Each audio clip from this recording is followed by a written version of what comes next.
Okay.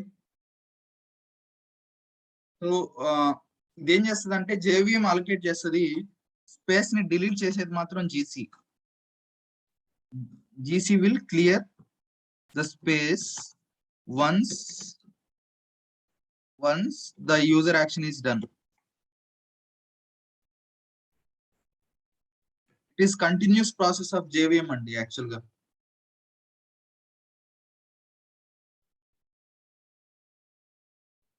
JVM allocate చేస్తా ఉంటుంది space, ఆ యూజర్ వర్క్ చేసుకుంటా ఉంటాడు, వెళ్ళిపోతా ఉంటాడు.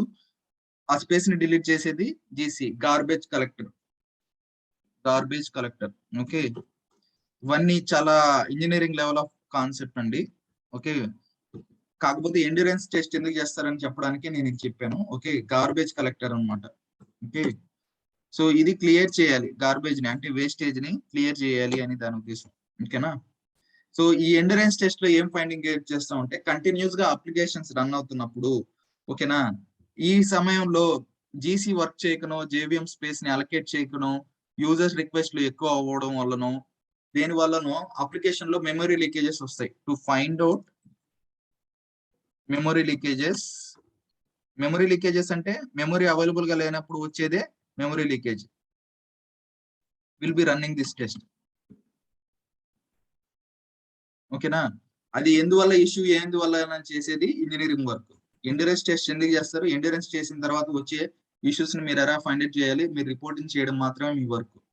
ఓకేనా. జేవిఎం ఎలా వర్క్ చేస్తుంది, గార్బేజ్ ఎలా వర్క్ చేస్తుంది. గార్బేజ్ లో చాలా ఉన్నాయి, మళ్ళీ పమ్ చేయని అంటారు, దాని తర్వాత ఫుల్ చేసి హాఫ్ చేసి చాలా ఉంటాయి. ఇవన్నీ ఏంటంటే ఇంజనీరింగ్ టాపిక్స్, అవన్నీ మనకు అవసరం లేదు. ఎండ్యూరెన్స్ టెస్ట్, లాంగ్విటీ టెస్ట్ అనేది ఎందుకు చేస్తున్నాం అంటే to find out memory leakages through out the test. ఇది ఎన్ని అవర్స్ చేస్తారా అంటే it depends on the situation and the application of behaviour. Like for example, okay, like SBI పోర్టల్లో వెళ్ళారు అనుకోండి, మామూలుగా వాళ్ళ వర్కింగ్ టైమ్స్ ఏంటి, 8 hours అనుకోండి, మార్నింగ్ 10 to ఈవినింగ్ 4. ఓకే, ఆ 8 hours మాత్రమే రియల్ గా ఆ అప్లికేషన్ ఎక్కువగా స్ట్రెస్ జరిగేది, ఎక్కువగా యూజ్ చేసేది, స్ట్రెస్ వదిలేండి, ఎక్కువగా యూజ్ చేసేది అప్లికేషన్ కంటిన్యూస్ గా 8 అనుకోండి. ఓకేనా. సో అప్పుడు 8 hours ఆఫ్ డ్యూరేషనే పెడతారు. మోస్ట్లీ మనం ఎప్పుడు కూడా ఎండ్యూరెన్స్ టెస్ట్ చేసేటప్పుడు, ఓకేనా, working hours, non working hours అనే అప్లికేషన్స్ ఉంటాయి.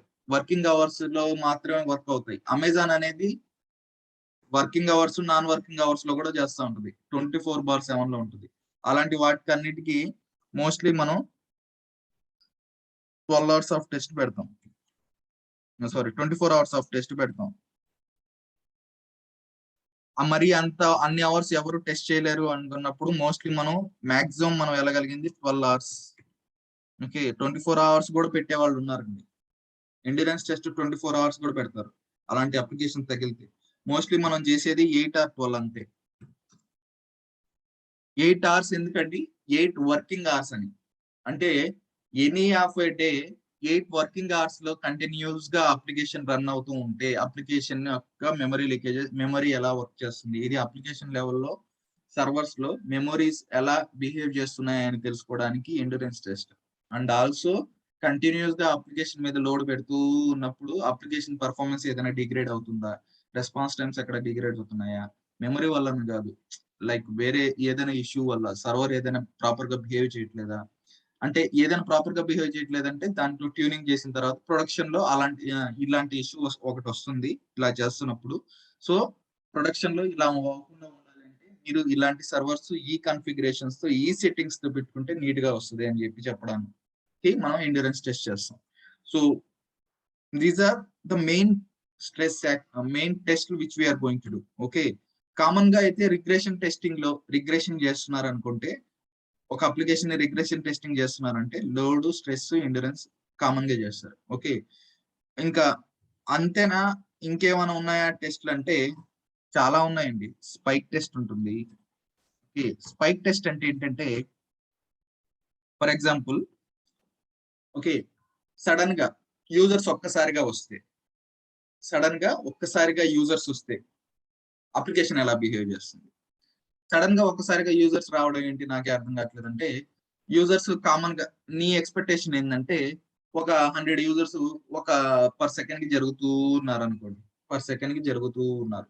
ఏదో ఒక సిచ్యువేషనో లేకుంటే ఆ పాయింట్ ఆఫ్ టైంలో వాడు ఆఫర్ ఇవ్వడమో లేకుంటే ఆ పాయింట్ ఆఫ్ టైంలో అందరూ ఒక్కసారిగా ఏం చేస్తారంటే 100 యూజర్స్ తో పోయి ఒక్కసారిగా స్పైక్ ఇస్తుంది. అంటే 100 నుంచి డైరెక్ట్ గా 200 యూజర్స్ వెళ్ళిపోతారు. మళ్ళీ 100 యూజర్స్ కి డ్రాప్ అయిపోతారు.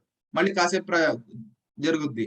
మళ్ళీ కాసేపు తర్వాత మళ్ళీ 100 యూజర్స్ డ్రాప్ అయిపోయారు కదా, మామూలుగా జరుగుతుంది. మళ్ళీ ఒక్కసారిగా స్పైక్ ఇస్తారు. అంటే యూజర్స్ ఒక్కసారిగా వస్తారు. ఒకవేళ ఇలాంటి సినారియో వస్తే ఎలా బిహేవ్ చేస్తుంది అప్లికేషన్ అంటే, మనం అనుకొని ఒక గంట తర్వాత అప్ చేసిన తర్వాత ఎలా చేస్తుంది, ఇంకో 1 అవర్ తర్వాత ఎలా చేస్తుంది, ఇలా యూజర్స్ ని పెంచుకోకపోవడం ఒక రకం అయితే, స్పైక్ టెస్ట్ అంటే ఏంటంటే ఒక 10 మినిట్స్ లో ఒక్కసారిగా స్పైక్ అయిపోయి ఒక్కసారిగా డ్రాప్ అయిపోతున్నాయి. యూజర్స్ ఒక్కసారిగా అప్ అవుతున్నారు, ఒక్కసారిగా డ్రాప్ అవుతున్నారు. అలాంటి సినారియోస్ ఏమైనా వస్తాయేమో, అలాంటి వాటిని రెప్లికేట్ చేయడానికి స్పైక్ టెస్ట్ అనేది యూజ్ అవుతుంది. ఓకేనా, అది స్పైక్ టెస్ట్. దాని తర్వాత వాల్యూమెట్రిక్ టెస్ట్ ఉంటుంది. ఇదేంటంటే మీరు డీబీలో ఇంత డేటా పెట్టుకొని ఉంటారు, అది మైగ్రేట్ చేస్తున్నారు వేరే డీబీకి. ఓకేనా, దీంట్లో నుంచి డేటా అంతా దాంట్లో చేస్తూ ఉంటారు. మైగ్రేషన్ వాళ్ళు చేస్తారు. చేసిన తర్వాత మీరు ఈ వాల్యూమెట్రిక్ టెస్ట్ రన్ చేసి అక్కడ ఎలా బిహేవ్ చేస్తుందో అప్లికేషన్ మైగ్రేట్ చేసిన తర్వాత కూడా ప్రాపర్ గా బిహేవ్ చేస్తుందా లేదా అని టెస్ట్ చేయడానికి వాల్యూమెట్రిక్ యూస్ చేస్తారు. అంటే డీబీ రిలేటెడ్ ఆఫ్ డేటాని టెస్ట్ చేస్తున్నప్పుడు వాల్యూమెట్రిక్ టెస్ట్ వస్తుంది. ఓకేనా, డీబీ మైగ్రేషన్స్ అలాంటివి జరుగుతున్నప్పుడు ఇలాంటివన్నీ వస్తాయి. ఓకేనా, వాల్యూమెట్రిక్ టెస్ట్ అలాంటివి డిఫరెంట్ టైప్ ఆఫ్ టెస్ట్ ఉన్నాయండి. బట్ మెయిన్ గా మనకి ఈ 3 తెలిస్తే చాలు. ఎప్పుడైనా ఇంటర్వ్యూలో మీరు చెప్పినా కూడా ఈ 3 చెప్తారు. మిగతా వాటికి ఎందుకు ఎలా చేస్తారనే టెస్టింగ్ డీటెయిల్స్ ఉంటాయి కదా, అది మీకు నోట్స్ రూపంలో దేని రూపంలో చెప్తాను. దాన్ని ఎలా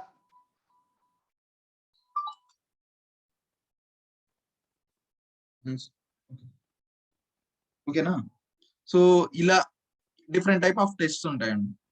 మోస్ట్లీ యూస్ చేసేది 3 టెస్ట్లు బాగా గుర్తుపెట్టుకోండి. లోడ్ స్ట్రెస్, ఎండ్యూరెన్స్ స్ట్రెస్ లో మళ్ళీ 3 ఉంటాయి. We're going to do load level, page level stress, ఇంకోటి application level of stress. Okay, so దాని తర్వాత ఎండ్యూరెన్స్ టెస్ట్. ఓకే, స్పైక్ వాళ్ళు అడిగితే చెప్పాల్సింది మోస్ట్లీ ఈ 3 చెప్పండి. అడిగితే what other test spike test, volumetric test, ఇంకా వేరే టెస్ట్ కూడా ఉంటాయి. ఒక్కొక్క దానికి ఒక్కొక్క ఇది ఉన్నాయి. మోస్ట్లీ ఉంటే ఒక 6-7 ఉంటాయి అంతే. దానికి బిహేవియర్ ఏం లేదు. కొన్ని ఏంటంటే సినారియో బేస్డ్ మీద జరుగుతూ ఉంటుంది. లోడ్ టెస్ట్ నువ్వు చేసేది అయితే వాళ్ళు ఏం చేస్తారంటే, నేను మాన్యువల్ గా డీబీని ఆఫ్ చేస్తాను. ఓకేనా, నేను మాన్యువల్ గా వెళ్ళి డీబీ ఆఫ్ చేస్తాను. రిక్వెస్ట్లు అందరూ ఇప్పుడు DB1 DB2 ఉన్నాయి అనుకోండి, 2 డీబీలు ఉన్నాయి, నేను వెళ్ళి DB1 ని ఆఫ్ చేసేస్తాను. ఓకేనా, ఇప్పుడు రిక్వెస్ట్లు అన్ని DB2కే వెళ్ళాలి, DB1కి వెళ్ళకూడదు. ఓకేనా, DB2కి వెళ్తున్నాయా లేదా ప్రాపర్ గా నేను వాలిడేట్ చేయాలి. లోడ్ టెస్టే నువ్వు చేసేది. మాన్యువల్ గా వాడు ఆఫ్ చేస్తాడు. రిక్వెస్ట్లు పాస్ అవుతున్నాయా లేదా అనేది నువ్వు చూసుకోవాలి. పాస్ అవ్వట్లేదు అంటే అది DB2కి వెళ్ళటం లేదు, DB1కి పోతున్నాయి. ఒకవేళ పాస్ అవ్వట్లేదంటే యూజర్స్ ఎక్కువ అవడం వల్ల DB ప్రాపర్ గా బిహేవ్ చేయట్లేదా అనేది కూడా నువ్వు చెక్ చేయాలి. So these are the things which you need to do. అది depends on the scenario. Okay, దానికి పర్టికులర్ గా పేరేం లేదు, లోడ్ టెస్టే. ఓకే, లోడ్ టెస్టే చేస్తా ఉండేది అప్పుడు కూడా. కాకపోతే మాన్యువల్ గా ఆ సినారియో ఒకవేళ జరిగితే ఎందుకు అలా టెస్ట్ చేస్తారంటే, నువ్వు ఎక్కువ యూజర్ లోడ్ పడిన తర్వాత డీబీ ప్రొడక్షన్ లో ఫెయిల్యూర్ అయింది అనుకోండి, బ్యాకప్ అయితే ఉంటుంది అనుకోండి, కానీ అప్పటి లోపల ఇది మళ్ళీ బ్యాక్ వచ్చే లోపల ఒక 10 మినిట్స్ పట్టింది అనుకోండి, నువ్వు అప్పుడు 100 మంది యూజర్స్ యూజ్ చేసింది 1 డీబీ ఉందే కాబట్టి 50 యూజర్స్ మాత్రమే సపోర్ట్ చేయగలగా అనుకోండి. మిగతా 50 యూజర్స్ ఎఫెక్ట్ అవుతారు కదా ప్రొడక్షన్ లో, రియల్ టైమ్ అప్లికేషన్స్ లో నేను చెప్పేది. సో ఇప్పుడు జరిగేవన్నీ సర్వర్స్ అన్ని ఎలా ఉంటాయి తెలుసా, ఫెయిల్ అయిపోయినా కూడా ఇప్పుడు కరెంట్ ఎక్కువ పవర్ వస్తే ట్రిప్ అయిపోతుంది కదా, ట్రిప్ అయిపోగానే ఆటోమేటిక్ గా మనం చూసుకొని ఎందుకు రావట్లేదని మళ్ళీ ఆన్ చేసి మళ్ళీ ఆన్ అయిపోతుంది కదా. మనం ఇక్కడైనా మాన్యువల్ గా ఆన్ చేస్తాం, అక్కడ అలా ఉండదు. సర్వర్ ఒక్కసారి డ్రాప్ అయిపోతే ఒక 10 మినిట్స్ తర్వాత అదే రీస్టార్ట్ అయిపోతుంది. మళ్ళీ అన్ని మొత్తం చేసేసుకొని మళ్ళీ రీస్టార్ట్ కి రెడీ అయ్యి మళ్ళీ లోడ్ ని తీసుకుంటూ ఉంటుంది ఆటోమేటిక్ గా. సో ఈ ప్రాసెస్ అయితే రాసి ఉంటారు అనమాట. సో అలాంటివి ప్రాపర్ గా రైట్ టైమ్ లో ఒకసారిగా డౌన్ అయిపోతే మళ్ళీ రీస్టార్ట్ చేసిన అదే ఆటోమేటిక్ గా రీస్టార్ట్ అవుతుందా లేదా. ఓకే, ఆ 10 మినిట్స్ డ్రాప్ అయిన రిక్వెస్ట్లు పర్వాలేదు, మళ్ళీ ఆ 10 మినిట్స్ అయిన తర్వాత అయినా కరెక్ట్ గా ఇన్వోక్ అవుతుందా. 10 minutes పడుతుందా, 20 minutes పడుతుందా, ఇవన్నీ మనమే చెప్పాలి. ఓకేనా? సో అది depends on the scenarios. But most of the times ఇవి డిఫరెంట్ టైప్ ఆఫ్ టెస్ట్ కి మనకు కావాల్సింది నేను మళ్ళీ రేపు డిస్కస్ చేద్దాం. సో ఏదైతే టెస్ట్ ఇప్పుడు మేము అనుకున్నామో, ఓకేనా, ఆ టెస్టులని మనం కంట్రోలర్ ద్వారా ఎలా చేస్తాం? ఏదైతే టెస్టులు ఇప్పుడు మాట్లాడుకున్నామో ఈ టెస్టుల్ని మనం కంట్రోలర్ ద్వారా ఎలా చేయబోతున్నాం అనేది టుమారో చూద్దాం. ఓకేనా? ఈ టెస్టుల్లో ఏదైనా డౌట్స్ ఉన్నాయండి? లైక్ ఏంటి, ఎలా?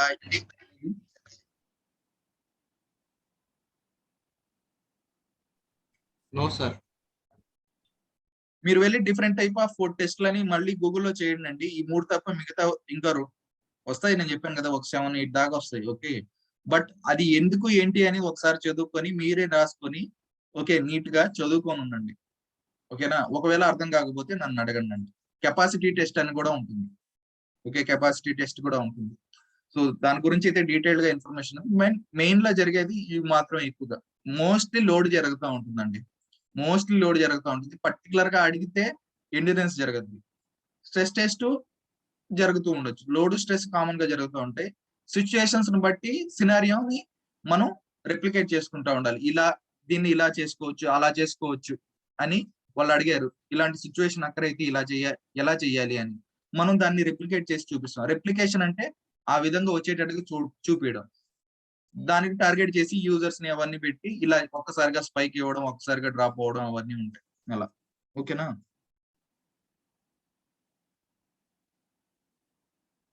ఓకేనా? So you can go and search with Google and tell go to learn about the different type of test and how we can do that అనేది నేను LoadRunner కంట్రోలర్ లో చెప్తాను.